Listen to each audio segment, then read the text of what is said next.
Are there any drummers in the house? I play percussion. That's because you couldn't play anything else. Shut up. Come here, dude. Hey, man. Did you touch my drum set? Nope. It's just weird, because seems like someone definitely touched my drum set. Yeah, that is weird. 'Cause I didn't touch them. I am warning you right now, if you touch my drums, I will stab you in the neck with a knife.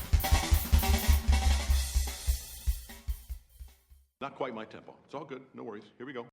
Hey guys, we are on Patreon, so if you want to help support the podcast and the overall Drumheads community, go check us out on Patreon. We've got multiple ways you can contribute to the podcast. So if you want to donate $1, you want to donate $2, you want to donate $5, whatever amount's comfortable with you, every little bit helps.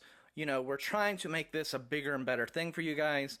We're going to start dropping the podcast part of it and just call it the Drum Heads. So just a little FYI. So this is going to be more of a bigger thing. You know, we're going to try to reach out to more people and things like that. So it just helps the podcast, helps some of the internal costs as well. There's a lot of stuff that goes into making a podcast, surprisingly. So if you could donate whatever you can, like I said, $1, $5, $1,000, $100 million, $1 billion, whatever you got laying around. If you got $1 billion, just, you know, send it my way. We will be sure to put that to good use. But if it's $1 or if it's $5, we'll put that to good use as well. Also, if you want to be like a sponsor of the podcast through Patreon, so if you want to have like a 30-day like feature on Instagram where you want to show off your new drumstick company or your new snare drum company, $50 will get you a whole 30-day. You know, I will repost everything you put on Instagram, so you know, and I'll encourage my followers to go like and follow your page and all that stuff and check you out. And if you want to be on the podcast, so if you're like a new band or you're a young drummer trying to get your name out there, you can also donate $100 and be on the podcast. So it helps the show just continue to grow. So also be sure to go like us on Facebook, go follow us on Twitter, go like us on Instagram, which you probably already are. Subscribe to us on iTunes. You can also find us on Google Play. And also there is an official podcasting landing page that will take you back to all the episodes that we've released. And there's some good ones in there. So if you're new to this, go check it out. iTunes, Facebook, Twitter, Instagram, all of it. So again, thank you, and just help continue to grow the Drumheads community. Not Drumheads podcast anymore, just the Drumheads. Because that's what we are. We're all just Drumheads. Talking back and forth, blah, blah, blah, blah, blah. So yes, go check it out, and I would love you forever. Thanks. Hey guys, welcome back to the Drumheads podcast. My name is Daniel, and this is episode 89 with MasonVPT. This is a great episode, guys, because Mason was kind enough to talk to me over Skype. We had a great conversation. We talked about, electronic drums, doing drum covers, but also it got a little deep in the fact that, you know, we've all had setbacks as drummers and stuff like that, and we can, you know, have a discussion about how we overcome certain things, whether it be financial setbacks or, you know, an injury or something like that. So it was a very interesting part of the conversation for sure. But if you hadn't seen Mason on Instagram or YouTube, he's a great drummer. He's a great electronic drummer, which, you know, I think a lot of drummers get a bad rap. Oh, you use electronic drums, you're not a real drummer. No, that's not. I never bought that case. I think it's not true. I mean, if you think about it, if you're being rhythmic, you're a drummer, whether it's on a real kit, whether it's on percussion, or it's on an electric kit. It's all the same. As long as you're making music with it, that's the point of being a drummer, I think. It's not about if it's real or electronic or not. You know, that's just a bunch of nonsense. So we had a great conversation about how there's kits available who mimic, you know, real sounds, you know, very well, but also the fact that if you want to add effects to your drums, you know, it's hard. And if you have an electric kit, you can do those effects pretty easy. You know, it's just pushing a button or changing a setting. So there are upsides to having electronic kits. If you live in an apartment, you know, you're not going to bug your neighbors probably that much because you're not going to really be heard that, you know, you might hear like the hitting of the pads, but that's nothing too abrasive. You know, but if you're in a city, you can't just have a kit unless you have it soundproofed like crazy, and, you know, got a lot of money to do that. So having an electronic kit is, is good. It's practical. I have one. I use it for practice. And, I've had the people from Tune Tracks on and talking about, the programs you can put on electronic drums and to make them sound better, all that. So it was a interesting conversation about that as well. And you'll be seeing a lot more of Mason. He's going to be coming on board the podcast as well. He's going to be doing some work, working with advertisers and stuff like that. So I'm excited to have him on. I kind of use the podcast as like a almost like a gauge of like, will this person be a good fit for, the drum heads? So, and that's one another thing I'll be changing is we're going to be dropping the pod part out and just calling it the drum heads, just because it flows better. And now drum heads is not just a podcast. It's a brand. So I'm excited to, start adding, more people to it and having more input. So I like having more people to draw from, to have different perspectives and all that. So it's going to be a good fit having Mason coming on board and helping out as well. And so just go check him out on YouTube. He's got a great channel on YouTube. Does a lot of drum covers. He's on Facebook, Instagram, Twitter. He's always doing some giveaways. He's with this company called Sticktorial, so you can go check that out as well.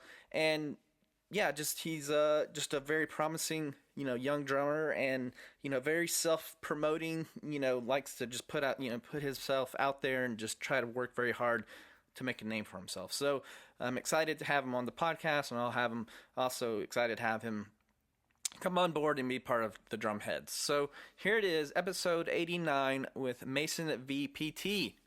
Check it out.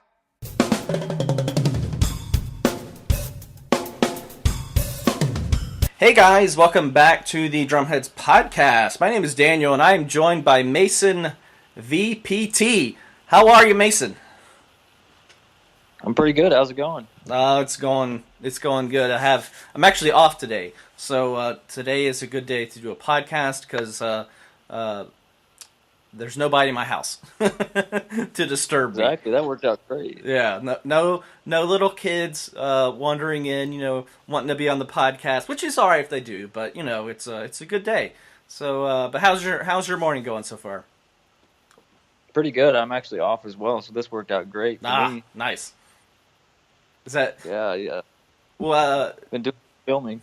Some filming, yeah. I when I take the day off, everybody's like, "What are you gonna do?" I'm like, probably record a couple of podcasts. They're like, "You're such a weirdo." I'm like, I know. So, so what do you do for a living? I actually not too many people know this, but secret.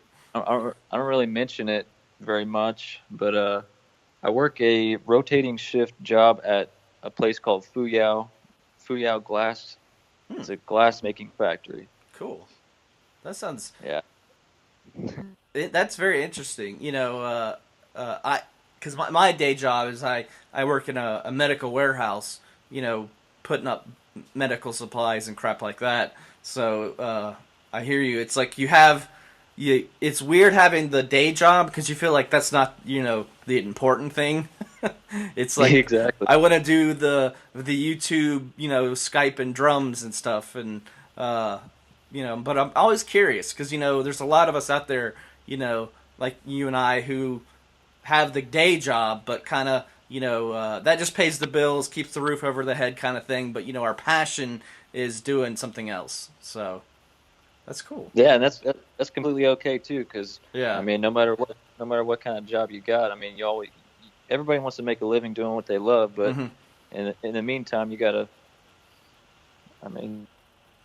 find a way to pay the bills. Yeah, totally. Until you do make it in what you love. Yeah, totally. Then that other job can piss off. Exactly. Yeah. So cool. I mean, with my job, I work. It's a 7-day swing shift rotation, so it's like 7 days. 7 days of first shift, 7 days of second shift, 7 days of third shift, and like 4 days off after that. But I mean, if you're really passionate about what you're doing, I mean, you can make time for it. I mean, I'm super busy, but I make time for everything. Oh yeah, I hear you. Hardly no sleep, but it's okay. Yeah, it drives my wife crazy because I'll be up till like 1:30 in the morning, trying to arrange this, figure out that kind of stuff, and She's like, how are you not exhausted? I'm like, well, I am, but I'm a night person, so it's like I function better. Like I tell people I don't really hit my stride till about 5 o'clock in the afternoon. So yeah. yeah. Yeah, it seems like most creative people are like that. Yeah. Well, and it was, I played drums, before I got married. I was playing gigs at, bars and things like that, and staying up late, practicing late. And so when it's hard to get out of that mindset. Yeah, it really is. I'm actually more tired on first shift than I am, on midnights or something. It's great. Well, that's that you're programmed more like me, just kind of that night owl kind of mindset, which is, you see things differently, I think, sometimes. Yeah, it seems like at night your brain's a little more active. Like you try to sleep and your brain's just nonstop. Yeah. Well, cool. Well, so I guess let's just kind of, let's just go through your background. So you're from Decatur, Illinois. And so did you come from a musical family, or, are you kind of like the lone wolf like me? Well, not really. My whole family was music, but my dad is a guitarist, and he's been in bands since I was little and stuff. And he actually teaches at a music store around here. Oh, nice. So he's like the '80s shredder, guitar player, and it's like everybody's always asked me, why didn't you play guitar? And I'm like, well, when I was little, they had band practices at our house, and the drummer would leave his drums at, in our basement. And I'm sitting there like 3 years old watching them practice, and I'm watching this guy hit these things, and they're loud, and I'm like, man, I want to mess around with that. So I mean, it just kind of happened. I mean, I messed around on it when I was little, and I don't know if I was just a natural, but I kind of just picked it up myself. Kind of just naturally gravitated toward it. Yeah. Yeah. And so so who was maybe that first influence other than that guy that was, jamming out with your dad that really caught your ear, I guess you could say? Wow. That's always a tough question, I know. There's so many. Yeah, especially when you got to try to think back really far too. It's crazy because everybody asks me all the time, is it hard to learn how to play drums? And I'm like, honestly, I don't remember. Yeah. It just I was really little. Yeah. I don't know if it just kind of happened naturally, but I don't know. But I mean, as far as influence goes, when I first was starting out, man, I mean, the first thing I remember, probably later on, was people always are going to hate me for this, but I say I don't know why there's so much hate towards Nickelback, but Nickelback. Oh, okay. When I was little, I mean, that was one of the first like rock bands I really started listening to, which is weird. I mean, and Blink-182 came along. I'm like, that took me in a totally different direction. But who is the drummer for Nickelback? Because I'm blanking on his name right now. His name, I'm pretty positive his name is Dave or David Adair. Okay. Because I mean, when I watched something on Facebook the other day. It was Nickelback covering a ZZ Top song at some award show, and they really killed that song. They did a great job covering it, and they sounded good. And it kind of made me think like, okay, I know Nickelback is kind of the joke of like the whole music community. It's like, oh, if it wasn't, I forgot what the meme is. It's like something Nickelback, but they're not that bad of a band. And at my age, I'm more forgiving, versus, when I was a teenager, it's like, oh, Nickelback, and I think it's hacky and it's kind of dumb, because as long as they're making music and they're passionate about it, who cares, Yeah. Oh, and my bad about his name. I just butchered that. His first name is Daniel. Daniel Adair. Okay, yes. Because I want to say that he had switched from like another band of that ilk, and I I forgot, it might have been like Puddle of Mud, like their drummers might have switched at one point. Oh yeah, he used to be in Three Doors Down. Okay, that's what it is. Yes, Three Doors Down. Yeah. So yeah, he moved to that. He moved Nickelback from there. Yeah. I'm not sure what happened there exactly, but I don't know. That's a really interesting question, and it's funny because I know the bass player for Three Doors Down, so I'll have to ask him. yeah. Yeah. But yeah. I mean Nickelback, they figured out a system. They figured out their system. They make platinum songs, and it's just people hate on them, but they're doing what they love, and they do it well. Yeah. Well, and I think why people hate on them is because they're just jealous. I think more than anything, it's not that they make bad music. It's just they're like, why are they successful? It's like, well, obviously they practiced, they found a sound they liked, and they went for it. Yeah. Don't hate on them for it. If you're sucking in your garage because you're not the next Nickelback or whatever, just get over yourself, kind of thing. Yeah, pretty much. And yeah. But you said Travis Barker. What about Travis really, made you kind of perk up and change the way you look at drums? Well, I remember when I first heard the song "All the Small Things." I still remember that. That was just, I was like, man, this is different. And I remember somebody showed me the video. I'm just watching this guy play, and he's like all tatted up, and he looks like he's just going insane on the drums. And I'm like, man, this is something I really got to work towards. I want to do this. That was the first time I really. I'm guessing what I'm trying to say is he made me pretty serious about it. Yeah, because he definitely came into he brought drumming kind of like into the limelight kind of thing. Made it cool again.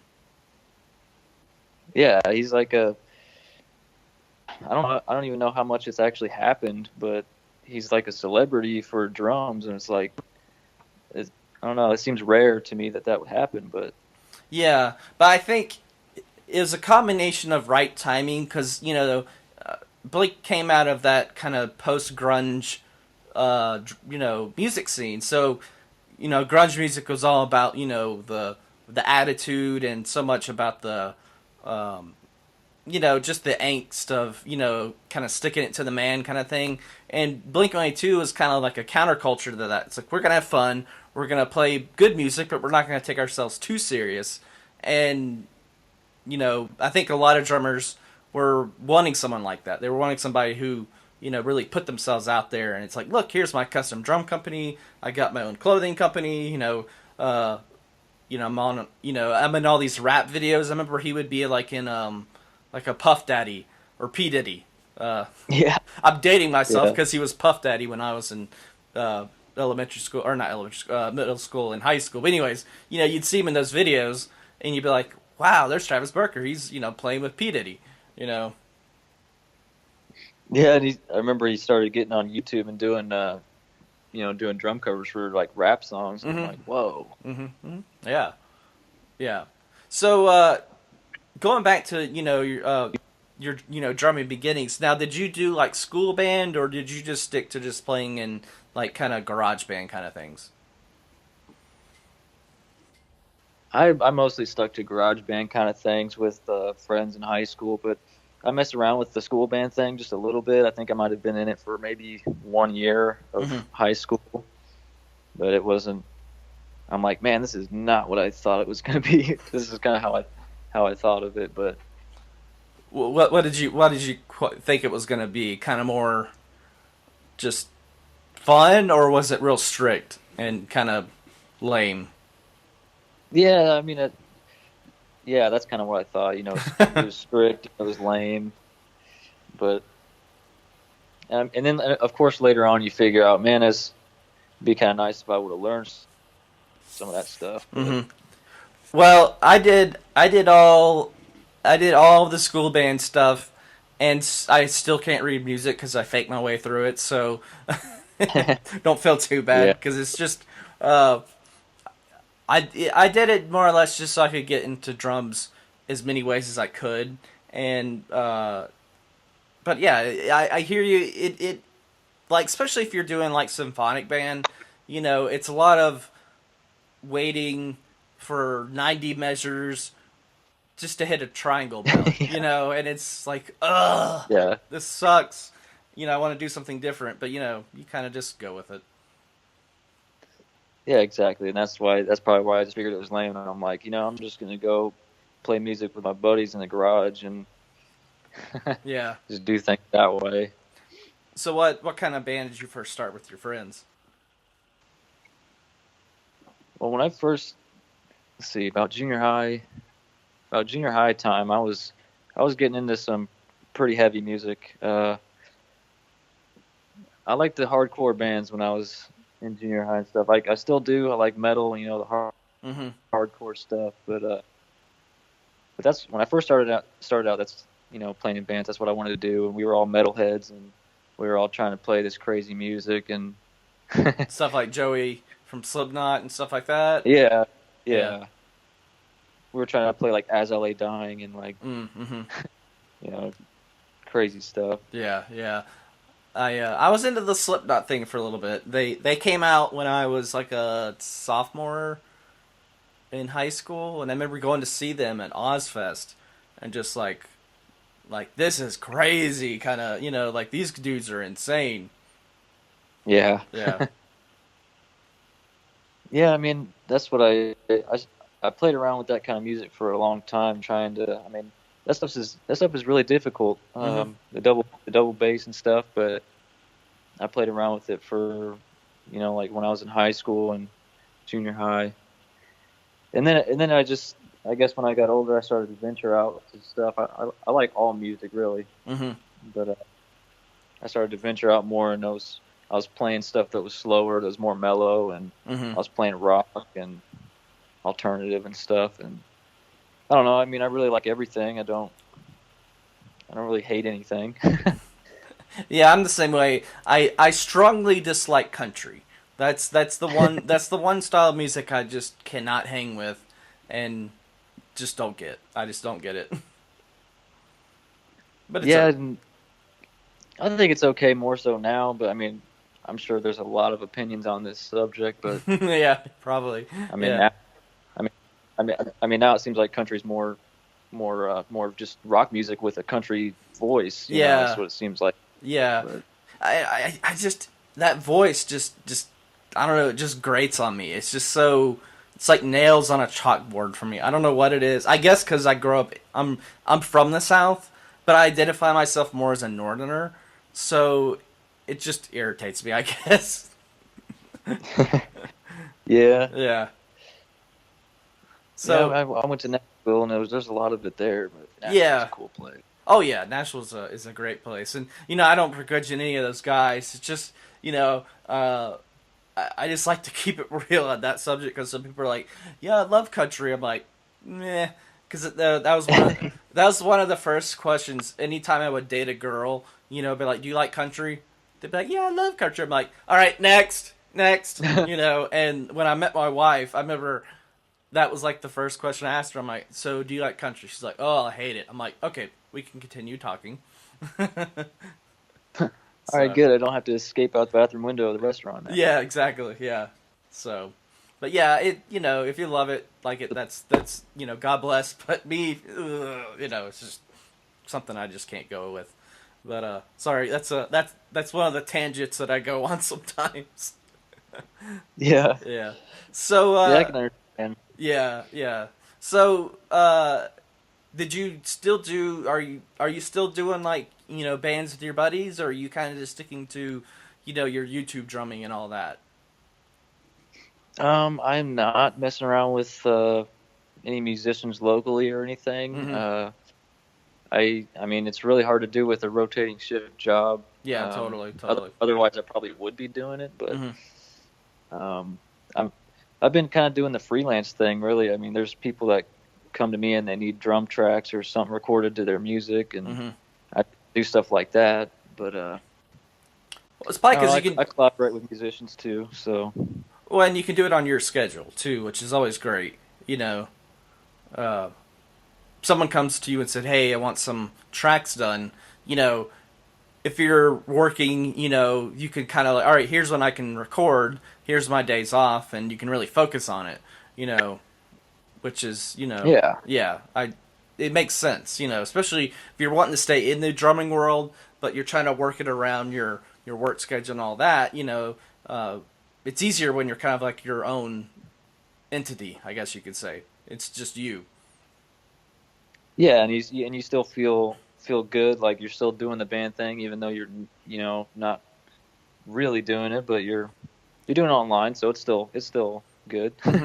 Yeah, well, and I think doing it online is a lot more. It's almost more fun because it really challenges yourself to be more creative. I think sometimes. Yeah, I mean, there's definitely some musicians that have asked me to do drums for their music, and I hear it and I'm like, whoa, I'm gonna have to get real creative with this one. And yeah, I mean, it causes you to be a pretty well-rounded drummer. Yeah, totally. So when did you start your YouTube channel for your, you know, for your drumming and all that? I started it, man, I'm gonna say I think it was about 7 years ago, actually. Oh, nice, wow. Yeah. And it didn't even really start out as, I guess my idea wasn't like, I wasn't sitting there like, oh, I'm going to start playing drums on YouTube. It was like, I actually worked for a guy that created his own electronic drums. And he was out of Decatur also. And he hired me, and I helped him build these drums. And then he's like, well, I want to get you on camera, you know, playing these drums so we can kind of promote these. And it'd be like a promotional thing. So you can get on there and you can show them off. You can tell people about these drums and stuff.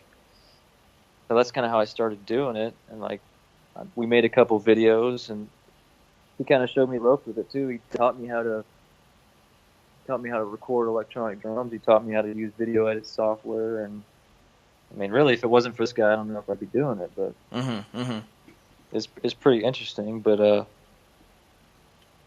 yeah, so I put out a couple videos on there, and it's like, man, why are these getting so many views? Like, I started kind of freaking out at first.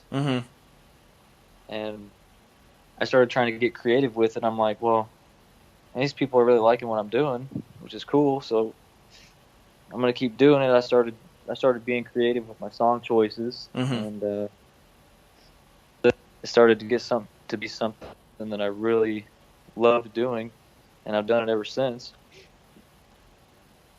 So when you do one of the videos, how long does it usually take, like from recording it to posting it to YouTube? Is it, you know, is it labor intensive to get it all synced right, you know, and all that stuff? Because I'm totally out of the loop when it comes to that stuff. Like I would freak out if I had to like sync a video to audio that's separate with different tracks and all that stuff. That stuff's just way over my head sometimes. Is it difficult, or is it, you know, it just comes easy to you? It's difficult sometimes. I'm actually right now, I'm in the process of getting a whole new different video editing software. So I'm going to be learning something new here, because for basically all the time I've been on YouTube, I've only had videos from one camera angle, and I'm trying to really change that. I want to do multiple and stuff. So it's something I'm learning too. I've always just done it the easy way and just did one camera view and you know, sync it up with the audio, and there you go. Yeah. But I'm trying to venture out. Yeah. Well, that's cool. I mean, I totally admire people who can do that, because it's a skill set that I just do not have. I've tried doing like videos like sometimes, and I'm like, all right, screw it, I'm done. I tap out, you know, kind of, you know, it's just, there's so many things I'm trying to do sometimes. Like you find your strength, you find your weaknesses, and you know, that's one of my weaknesses is that kind of video editing and stuff like that. So that's cool. Yeah, it's time consuming, and like to answer your question, I guess start to finish, some of these take maybe 7 hours start to finish. Okay, it's not too bad. I wasn't sure if it was like a couple of days. I know some people get like wicked serious into sending it to another person so they can like mix the audio correctly, and then you got somebody who like does like colorizations and stuff like that on videos, and I'm like, wow, that seems like a lot of work. And, oh yeah, I mean, if you're gonna go to that link, it's gonna take you a couple days for that. Yeah. Then you got to rely on everybody else's schedule too. So I mean, I do everything myself, so I can just go boom, boom, boom. But yeah, which is cool. I like that. I like that. You have the knack for not only drumming, which is a skill that's difficult in itself, but then to apply video and then the audio mixing components to it. That's just like woo, kind of thing.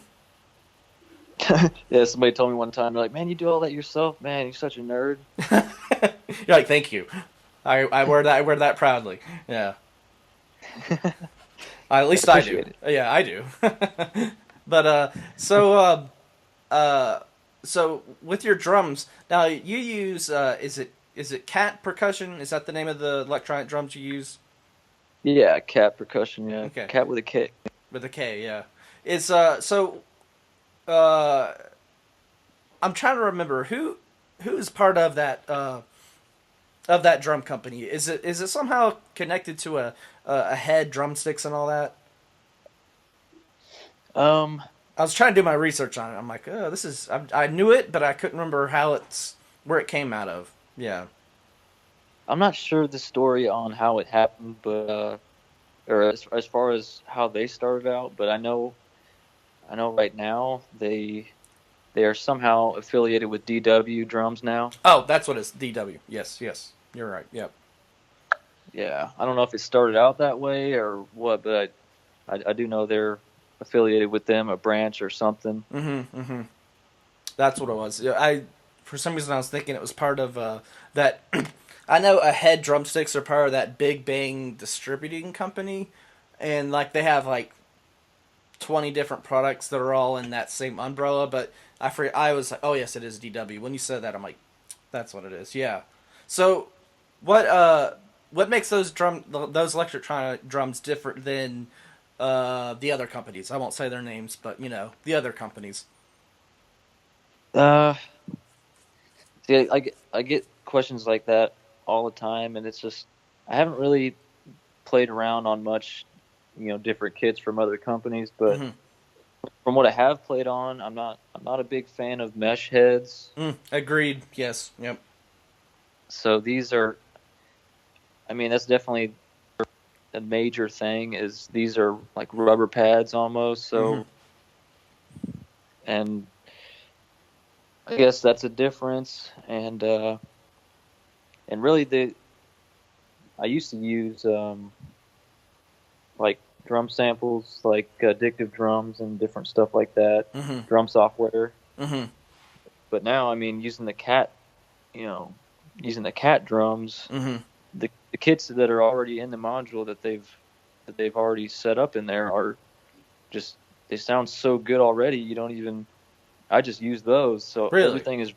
everything is directly from that module. So the sound of it's so good that I can just, record it right there, and I don't even have to use any other kind of software. Nice. That was one of my questions, because I was like, I have an electric kit.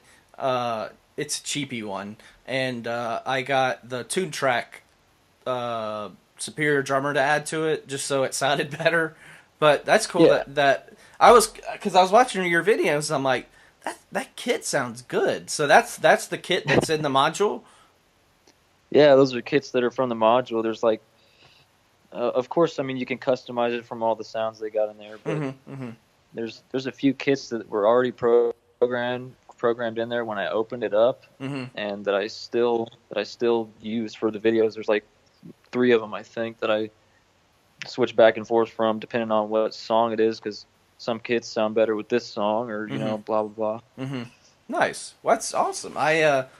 That's one of the struggles with electronic drums is finding kits that sound good, you know, and realistic. You know, they don't sound like machine gun kind of sounds. Yeah, they don't sound like space drums. Yeah, totally. Yeah.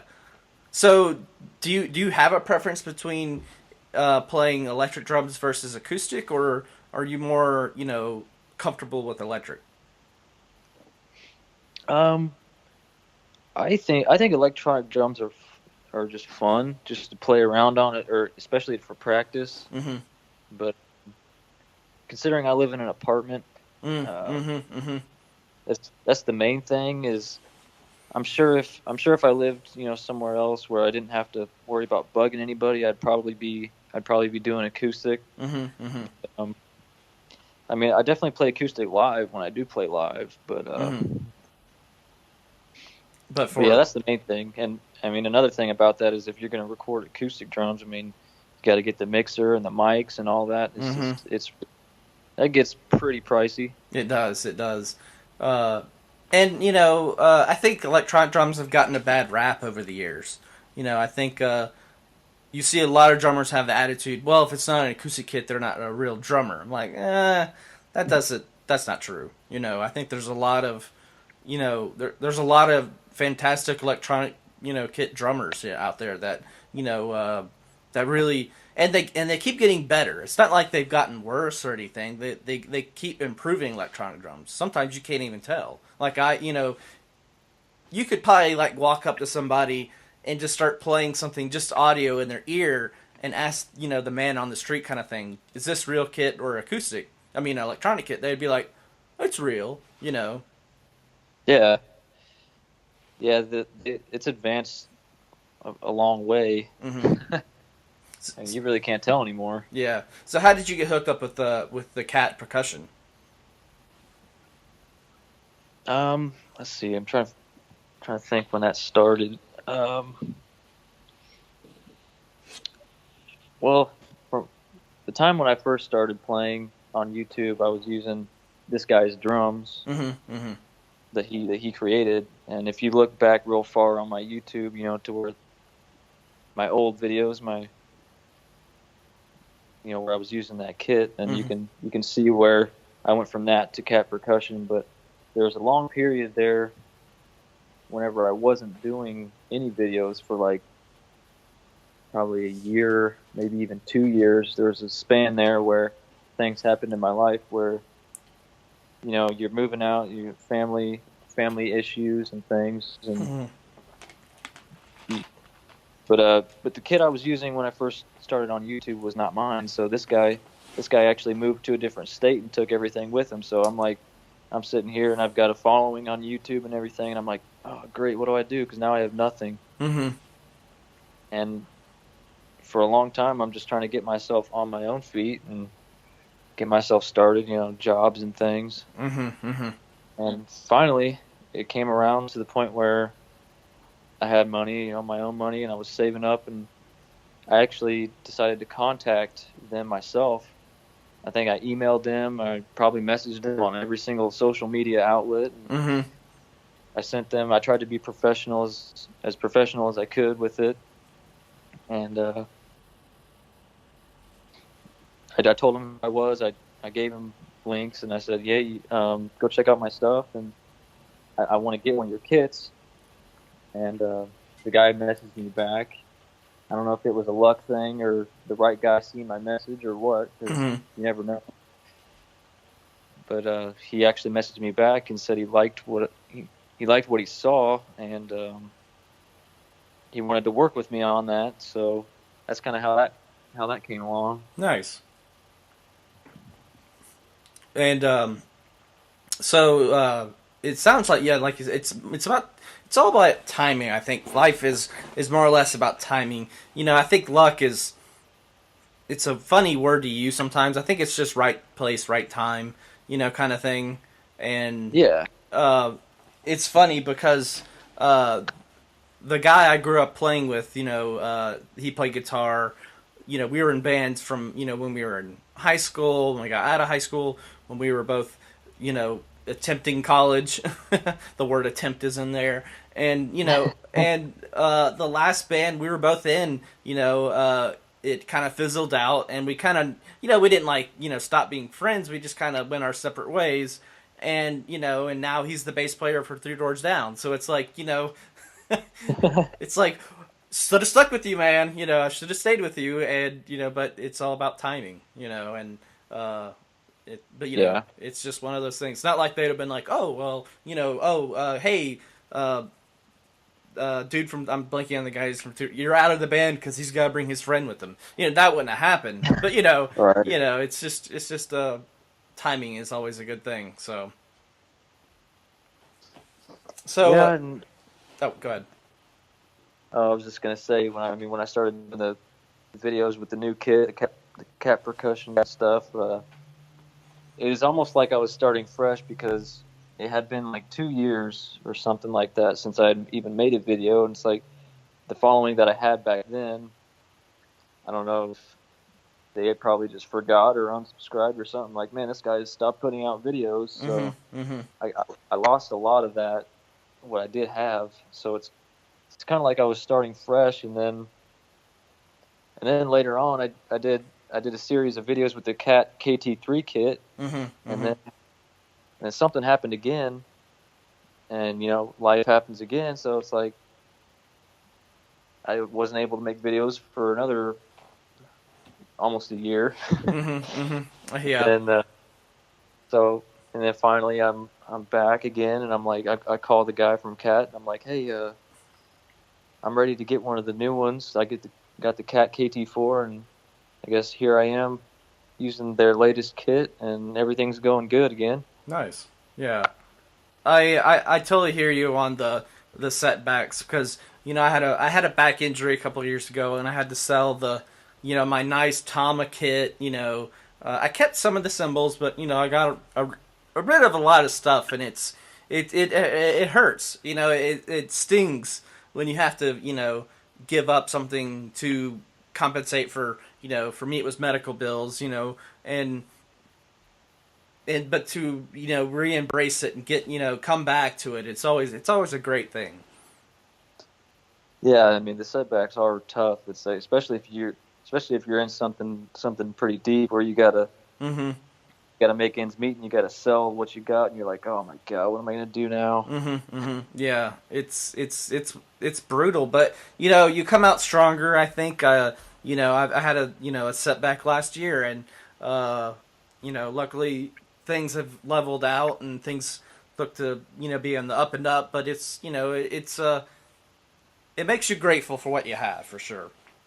Yeah, it really does. So, when I look at your page, I always see this stick twirl, and when I was going to talk to you, I wanted to talk about that because I suck at doing stick twirls. Like it ends up in a disaster every time I try to do some type of stick trick. So when I saw that, I'm like, oh, that is so cool. Yeah, it's a. I'm trying to think where to start with that. I think I seen it on Instagram somehow like a while back, because I had just recently. I think I've only had an Instagram for maybe a year or just a little bit longer than a year. I got on the Instagram kick finally, and I'm like, man, I've been missing this for a long time. Like, it's my favorite outlet. But anyway, yeah. I think I seen it somehow, came across their page, and I was like, man, what is this? So I started looking at it, and I'm like, I've never seen anything like this before, so I wanted to try it. So it was kind of one of the same things, kind of the same thing I did with Cat Percussion, really. It was like I messaged them on like pretty much everything. I'm like, hey, I want to try one of your, how can I order this? And I don't know if they went to check out my page or somehow they ended up checking me out, and they wanted to work with me or have me join their families. I was like, wow. That's kind of how that ended up. So I am an artist for stick twirl. Nice. Now, are you good at doing stick twirl without it, or or is that something you're like, oh, I need that? There's various videos. I don't do it all the time, but there's various videos where I'll whip something out just randomly, and they're like, "Whoa, where'd that come from?" Yeah. I mean, I play around with them. I don't do anything that's like crazy fancy, but I mean, usually you're gonna try to throw in some stick tricks on your videos. You're gonna end up doing a lot of takes. You're gonna have a lot of outtakes. yeah, totally. Or just you'd be like, all right, no stick twirls. Gotta not do it at all because it's just gonna end up disastrous. After take 87, you're like, all right, I'm done. Yeah. Yeah. And but I wanted to try that because I'm like, hey, this thing goes. You put your finger through it, and you try to do some different tricks with it or whatever, and you don't drop your stick because it's already attached. Yeah. Yeah, your fingers through it, so you're not going to drop it. So it's kind of interesting. It's a cool concept. Well, and it looks like it could solve the problem with you dropping your drumsticks almost completely, even without having to do stick tricks. I remember I had posted something, I think a giveaway you were doing a while back, and I was reading through some of the comments, and some of the people are like, "Oh, this is so lame," and I'm like, you're missing the point, people. It's yes, that's one of the advantages of it, but the other advantage is, you have something to almost anchor the stick to you. So, if you're, someone who notoriously drops drumsticks a lot, I'm not one of those people, but, I know that I've had friends who, they drop sticks all the time. Either their hands get real sweaty or, there's a lacquer on the stick, and it's just, you could use that and not even do a stick twirl. You could just, have a safety, built in to keep you from dropping your sticks. Yeah, and like people ask me stuff about it all the time, and they say, do you use it for the twirling itself, or does it have other uses? And I'm like, well, I mean, it solves the problem with dropping your sticks, that's for sure. And but really, my favorite part about it is when you, I don't know, I think of it like you're holding it like a gun, like you got your trigger finger in there. Yeah. And it gives you a whole different grip on a drumstick. So it's like it's interesting to play with because now you've got a different grip, and it's actually a really nice grip. I mean, when you get used to it, like, man, it's a nice feel. Like, it's pretty cool. It's a nice pivot point, it's like it's different. Yeah, totally. I love when you'll go on Instagram and you're flipping through and you'll see all this cool stuff that solves like just small problems. I like that. When you can find a product that like Big Fat Snare Drum comes to mind. Having a different snare sound without having to change your snare. I know drummers have agonized over that for years, and it's just as simple as putting another drum head that's easily removed on and off. It's like, oh, why did someone not think of this sooner? Yeah. And I like those little things. Yeah, there's a lot of that stuff floating around on Instagram. I've noticed. Yeah, it's a fun time right now for being a drummer because there's so much cool little trinkets you can find online that when I was growing up you couldn't find this stuff. The internet was like it was dial up, so you didn't have the access to find this cool stuff if you're a teenager or a high schooler. You just kind of relied on word of mouth and flipping through Modern Drummer magazine and flipping through the back. Oh, that's pretty cool. I'll have to check that out. Now it's like it's everywhere. It's a good time. Yeah, it really is. Yeah, it's a great time to be a drummer. It's a great time to be alive, really. I mean, just all the stuff that everything's online. You can, any idea you have, you can make it happen. It's like, it's not like it used to be where, you didn't have the internet or, our parents and grandparents and stuff. Yeah. Yeah, and and the access to information. If you want to look up a drummer, you've never heard of. Like you're a new drummer, and you're like, oh, I've heard about Buddy Rich. I've heard he's like the the godfather of just modern drumming and drumming in general, and and you go and check out his videos. It's so simple. Yeah. Yeah. Then you get on one of those YouTube rabbit holes, and then 4 hours later, you're like, what was I? Oh, yes, I was supposed to go to sleep. Damn it. So, yeah. So what's in the future for you? What's the plans for you and your YouTube channel? Or you you're wanting to add some multi angles to your videos, but anything else you're kind of really wanting to aspire to? Well, yeah, I did mention the multi-angle stuff and different things like that with video, but I mean, there's a lot of good things going on with stick twirl too. I mean, and there's a lot of good stuff. Like they featured me in their brochures and stuff, which was a cool thing. Yeah. I actually have another stick twirl giveaway happening right now. So people, I mean, ever since the first one, everybody's asking me to do more. So I got another stick twirl one going on right now. It's like this huge prize pack, got a bunch of stuff in it, stick twirl stuff. Nice. But yeah, I'll have to repost that.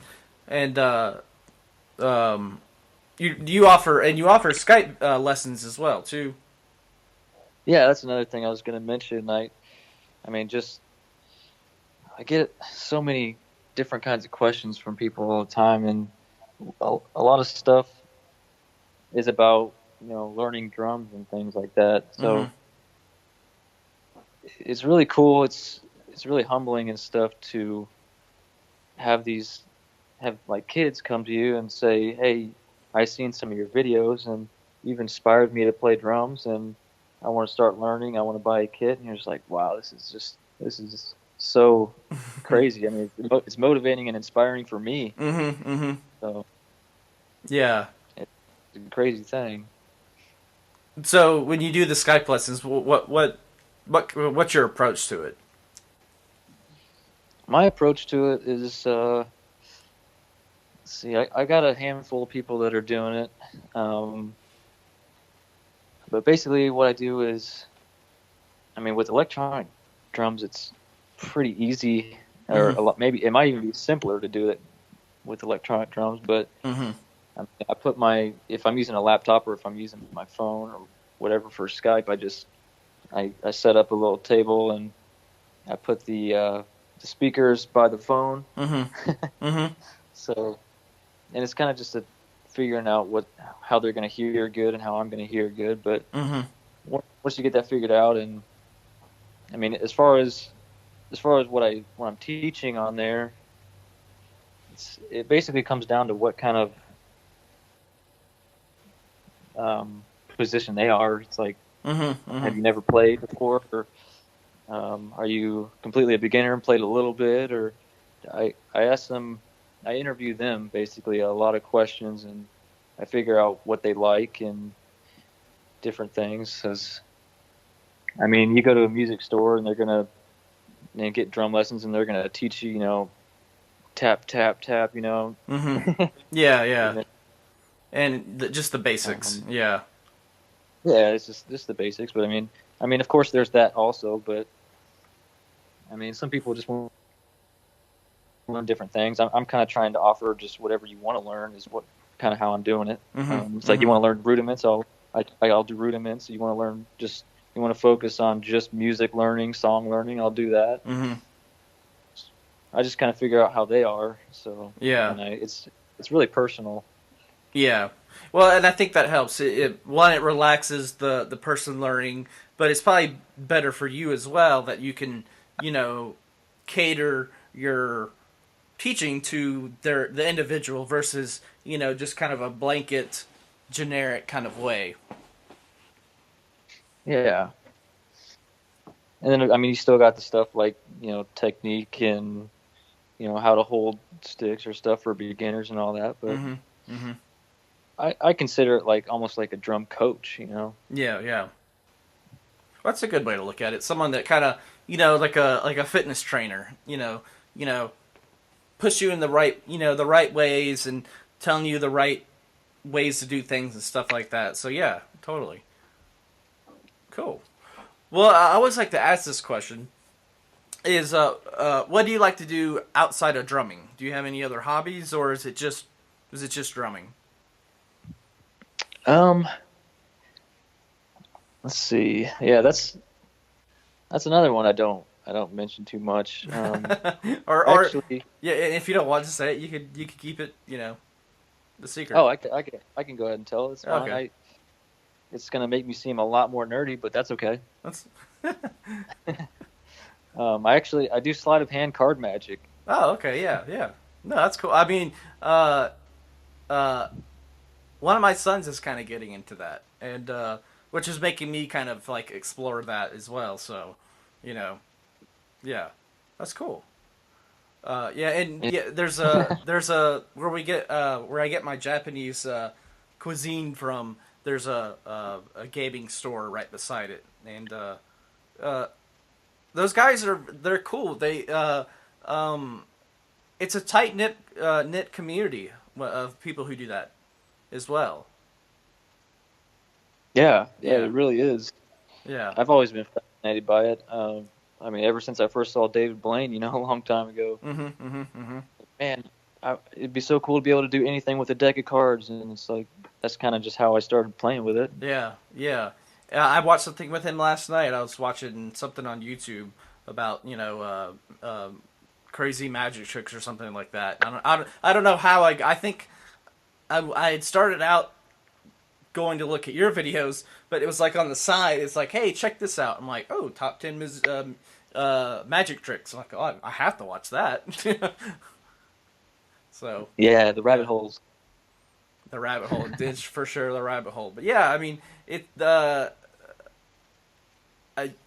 this point, I don't think that nerdy is not even like it's almost like a cool thing. Like the stuff I was all into when I was in high school was nerdy, and now it's all of a sudden it's cool. It makes no sense to me. Like I had to keep the fact that I was a Star Wars nerd under wraps. I had to keep the fact that like I liked like X-Men comic books and all that stuff under wraps. Now it's like you're not cool if you do not like Star Wars or Yeah. Captain America and all that. I'm like what the hell? I went through school being tortured to death for being nerdy, and now like it's all right. Like I don't. Yeah, I don't get it.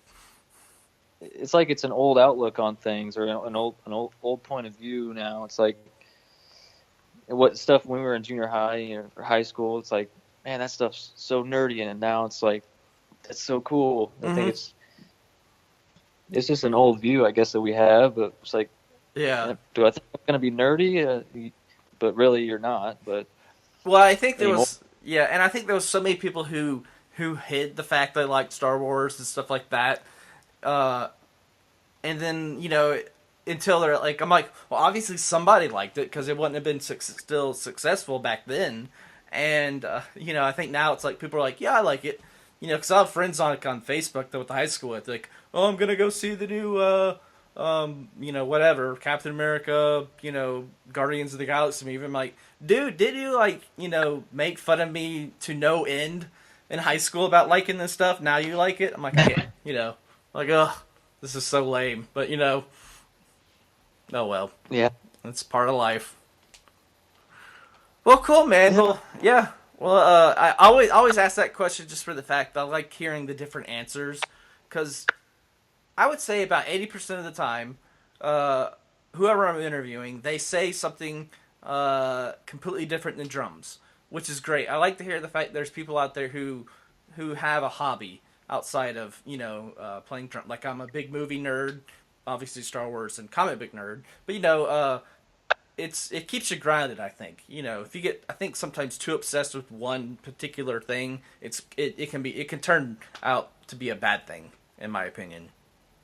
Yeah, it's like it's almost like you gotta take a break, and especially if you're doing it every day for hours and stuff. Mm-hmm. It's just you take a break and do something else for a couple of days, your other hobby or whatever you like to do, and get kind of refreshed. Yeah. It turns that thing you really love where it's not a burden. You know, I don't want ever me doing a podcast or ever playing drums to be a burden to me. Right. Yeah. So, always find those answers fascinating. But yeah, well, cool, man. Well, I think I appreciate you for being on. So, so people can find you on YouTube, Instagram, Facebook, I believe. Yeah, you can literally find me on anything just using my just use my YouTube name, just, you know, at MasonVPT on basically anything. Okay. And we didn't even get to why why you had that name. Totally blanked over me. Oh yeah. We had talked about it before we started recording, and I'm like, I kept sitting here. I'm like, I know there was something else I forgot to ask him. So, so how did that name come about? Oh, it started out when I first started doing YouTube with that guy and his drums. He had this thing for his drums, this little slogan called virtual percussion technology. Because everything that he was doing was electronic or software, so it's like, you know, virtual percussion technology. So I kept the YouTube name even after we stopped working together and stuff, but I just kind of kept it and it stuck. So that's just kind of what I tell people when they ask me. Nice. And it still makes sense. It still makes sense because I do, you know, electronic stuff. So yeah, that's cool. Well, I was trying to think of it in my head because, like, I knew percussion was the P, but the V and the T, I'm like, have to think about that one. Yeah. Yeah. Well, nice. Well, that's cool. Yeah. Are you on Twitter as well, or Twitter? Yep, I'm on the Twitter. I don't do a lot of Twitter, but you know, it's almost you have to have all this stuff just to be relevant these days. Until there's something else they make up. You know, I'm always dreading that day when they're like, "Oh, you're not on blah blah blah." I'm like, "What's blah blah blah?" You know. So I'm always trying to keep an ear to the ground and keep up with what's going on social media wise for sure, because it's always changing. Yeah, I'm sure there's going to be some new thing that's just going to take over, but I'd hate for that to happen because I'm in love with Instagram so much. I would hate for that to go. Me too, brother. I'm like dreading, like, please, Instagram, stay relevant forever. Yeah, exactly. Yeah. Well, cool. Well, I appreciate you being on, and I'll have you on again, definitely, and just talking electronic drums. I think it's a fun topic. I find it very interesting. Yeah, it's a weird thing. There's a lot of people don't care for it, but I mean, I think they're getting more and more. They're actually getting more and more popular, in my opinion. I think, but yeah, I mean, I see a lot more people use them than I have been seeing. Yeah, I mean, there's a couple of guys I follow on Instagram who have, you know, electronic drums and put up great videos of them doing stuff with electronic drums. You know, I think they're you know, it's just a cool instrument. But when I sit behind an electronic kit, you can do things differently than an acoustic kit. You know, changing the sounds is obvious, but you can add like these weird sound effects and stuff, which is so awesome. Yeah. You know, you can't do that with the acoustic kit. You know, unless you're in like a high class studio and you can be like, hey, throw some flanger on that. You know, and you can't do that. You know. Yeah, and I mean, you could literally sit down each day and say, okay, what do I want my drums to sound like today? Yeah. Pretty incredible. Mm-hmm. I mean, there's such a mass, you know, want for information on that too. I mean, that's really every single day, just tons of questions just about how I, you know, record and about the cat percussion and all that stuff. There's a lot of information that is wanted in that topic. So. Mm-hmm. Nice. Well, it's always fun to have people of different points of view, you know, on the podcast, but just in general. You know, I like talking to people who have a different niche, you know, I guess you could say, and you know, and exposing people to different things they wouldn't necessarily be exposed to, which is important, I think. Yeah. Yeah. Well, cool, man. Well, let me just go and hit stop. So we'll see you guys later.